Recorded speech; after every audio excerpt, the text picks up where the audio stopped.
We have some super exciting news. We're just checking on the eggs tonight, and when they get really close to hatching, you can actually hold them up to your ear, and sometimes you can hear the little baby inside tapping on the eggshell, and sometimes you can hear them peeping. And this egg right here, the baby inside is starting to peep and tap on the shell. So Lauren and I need to do a little adjusting to the incubator now to get ready for the hatching process. So up until now, we've had them on what's called the turner, and that allows the eggs to move, and it kind of rocks the eggs back and forth, because if they were underneath a real duck, they would need to be moved every day, a few times a day. Otherwise, the little babies inside, as they're growing, will actually get kind of stuck in their eggshells. And so the incubator mimics that movement by rocking back and forth. At least this particular type of incubator does. Also, these little metal bars here were used to make an adjustment or make the eggs stable so that they would stay and not roll around the whole incubator. So, but when we get close to hatching, we have to take them out so that if a baby hatches overnight, which I don't think they will, but if it should happen overnight, we wouldn't want it to get caught in that little metal bar. Okay, so now we wait. We wait some more. Hi, boys and girls. I don't know if I can capture this on video, but it is Friday morning, and I'm holding one of the duck eggs in my hand, and I can hear the baby peeping inside.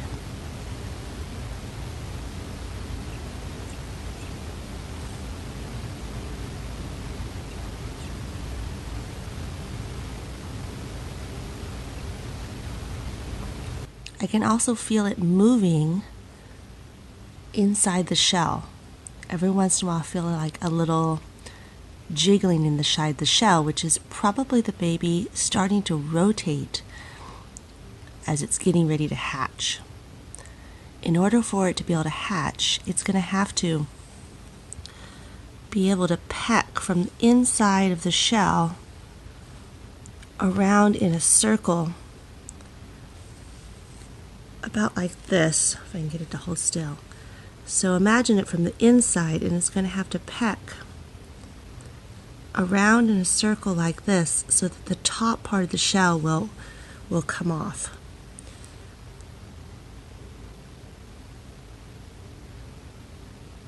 Yep, I can still feel it moving.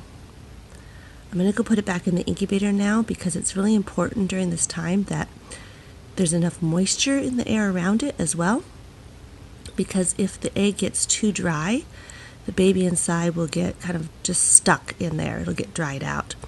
So during this critical hatching time, you actually want a little bit more humidity inside the incubator than you've had for the rest of the process. And if this egg was under a real mama duck, her body would provide that extra moisture. But I'm going to put a little piece of wet paper towel inside the incubator now, and the paper towel will disperse the water a little bit better into the air. And as I keep watching them throughout the day, I'll be making sure that the humidity is about 65% humidity, whereas throughout the rest of the process, I've been keeping it down around 50 to 55%. So it's really kind of crazy how careful you have to be making it so that everything is right, so that these little guys can hatch. Amazing that nature does all this, but when we people have to do it, we have to take extra steps to make sure it works out. All right, I'm going to go put him back in the incubator.